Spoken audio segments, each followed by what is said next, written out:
안녕하세요. 여러분의 부동산 투자 얘기를 환하게 밝혀드리는 정준환의 부동산 레시피입니다. 부동산에 관한 기초 상식을 쉽게 설명드리는 기초 레시피 코너인데요. 오늘은 집을 가지고 있어도 또 사도 팔아도 내야 되는 세금들이 있습니다. 최근 집을 보유하며 내는 종부세 등으로 집을 가지고 있으면 세금 폭탄이다 얘기들이 신문에 심심치 않게 보실 수 있을 거예요. 세금에 대해 정확히 알고 대처하면 과태료라든가 중과세 등도 피할 수 있는데요. 이런 의미에서 영상을 만들어 봤습니다. 부동산 투자에 입문하신 분들은 잘 기울여 들어주시고요. 아시는 분도 이거 누가 몰라 하지 마시고 거래에 도움되는 내용도 함께 알려드리고 있으니까요. 영상 꼭 끝까지 시청해 주세요.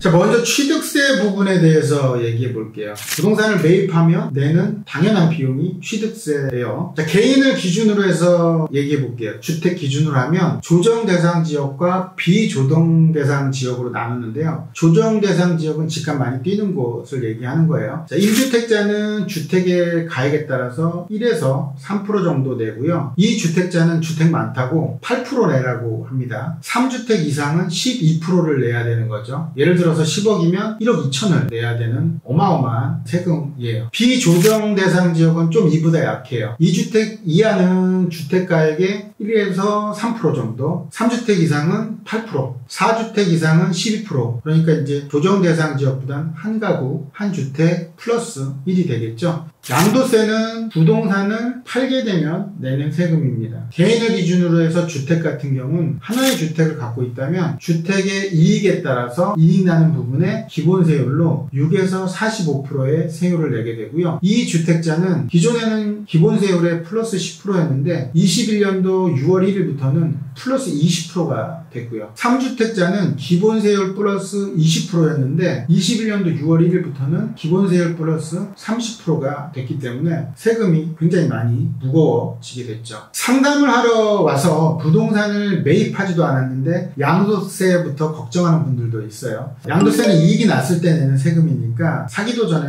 걱정하는 거는 한마디로 구더기 무서워서 장 못 담근다 이런 얘기하고 같습니다. 수익이 생겼다면 당연히 내야겠죠. 은행에 넣는 것보다는 낫지 않을까요? 1주택자는 상황에 따라서 양도세 비과세도 있으니까 너무 걱정하지 않았으면 좋겠습니다. 최근에 양도세가 너무 복잡해서 세무사들도 싫어하는데요. 이 때문에 간혹 잘못 계산된 경우에 세금을 왕창 물게 되니까 반드시 세무사 여러 곳에서 확인하는 게 좋을 것 같습니다. 종합부동산세와 재산세라는 게 있는데요. 이거는 이제 주택을 보유하며 내는 세금입니다. 최근에 집값이 폭등했죠. 그래서 주택 가격이 올랐기 때문에 종합부동산세 기준을 완화하는 쪽으로 가고 있는데요. 이 부분은 별도로 영상을 제작해서 올리도록 하겠습니다. 자, 기타 세금으로 보면 상속세라든가 증여세가 있죠. 상속세나 증여세는 상속시와 증여시에 내는 세금이겠죠. 주택을 받게 되면 상당히 기분은 좋을 것 같습니다. 자, 그럼 세금 납부일이 굉장히 중요해요. 취득하게 되면 납부일이 취득일로부터 60일 이내에 납부를 해야 되고요. 자, 양도세 부분에 대한 얘기를 할게요. 양도세는 앞서 얘기했던 것처럼 팔면 내는 세금인데요. 신고와 납부하는 날이 달라요.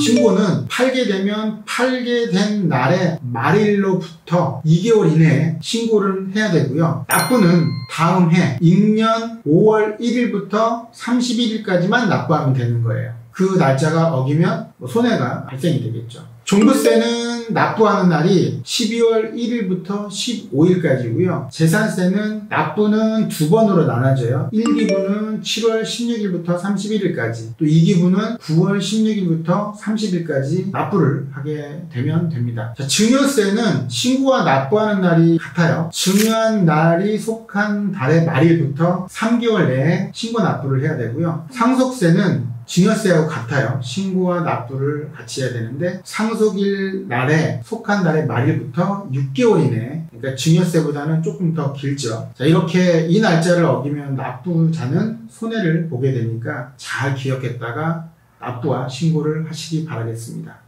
지금까지 세금에 대해서 배웠는데요. 이 세금을 내기 위해선 여러 가지 기준점으로 산정하는 방법이 나뉘게 되기 때문에 이제부터 배우는 거는 그 기준점에 대해서 한번 배워보도록 하겠습니다. 이제 당신이 집을 사게 됩니다. 당신이 집을 살 때 우리는 뭐를 알아보죠? 네이버라든가 이런 곳을 통해서 시장 가격이라는 걸 알아볼게 될 겁니다. 즉 물건이 나온 가격을 시장 가격이라고 표현을 할게요. 이 시장 가격이 4억 5천만 원이라고 가정을 해보죠. 자, 이제 시장 가격은 4억 5천인데 우리는 집을 살 때 최근에 실제 거래됐던 금액도 알아보게 되겠죠. 이 실제 거래됐던 금액은 국토교통부 실거래가 공개 시스템에 들어가면 확인할 수 있는데요. 지금처럼 부동산 가격이 많이 오르면 실제 거래된 가격은 지금 사려고 하는 금액보다는 낮을 겁니다. 즉 4억의 실제 거래 가격이 거래됐고 이제 집을 사려고 하니까 4억 5천이라고 또 가정을 해보는 거죠. 자, 보통 집을 살 때는 뭘 하죠? 대출을 받게 되겠죠. 이때는 감정가를 기준으로 대출을 해주는데요. 통상 이때의 가격을 감정가격이라고 합니다. 자, 감정가격이 4억이라고 나왔다고 치자고요. 이때 은행에서 2억밖에 대출을 안 해준다고 가정하면 내 돈은 시장 가격이 4억 5천이기 때문에 2억 5천이 필요하겠죠. 자, 집을 사게 됩니다. 이때 비로소 내는 세금이 취득세입니다. 자, 취득세를 알아보기 위해서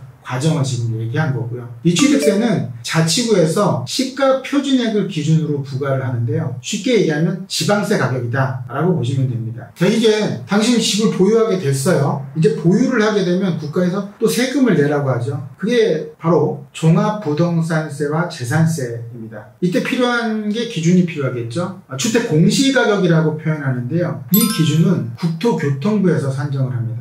통상 시세 8-90% 정도 수준이 된다고 보시면 되고요. 이제 당신이 집을 증여나 상속하게 된다면 어떨까요? 이때는 증여세나 상속세를 내야 된다고 앞서 말씀드렸는데요. 이때 필요한 기준이 바로 기준시가인데요. 이 기준은 국세청에서 산정합니다. 자, 이제 당신이 집을 팔게 된다면 어떻게 할까요? 우선 시장 가격을 보겠죠. 네이버 등이라든가 이런 데 나와 있는 가격을 보겠죠. 이때 시장 가격이 11억이라고 가정을 해볼게요. 자, 실거래 가격도 볼 것이에요. 아마 실거래 가격은 이 이전에 거래됐기 때문에 10억이라고 가정해 볼게요. 자, 호가는 뭐라고 할까요? 매도인이 받고 싶은 금액이죠. 통상 지금처럼 부동산 가격이 엄청나게 오를 때는 매도인 우위 시장이라고 해서 금액이 호가가 나오게 되겠죠. 자, 매각 시에 내는 세금은 양도세죠. 이때 기준이 되는 게 실거래 가격인데요. 즉 매도 시에 계약서에 써 있는 금액을 말합니다. 자, 기타로 볼게요. 공시가격이라고 있어요.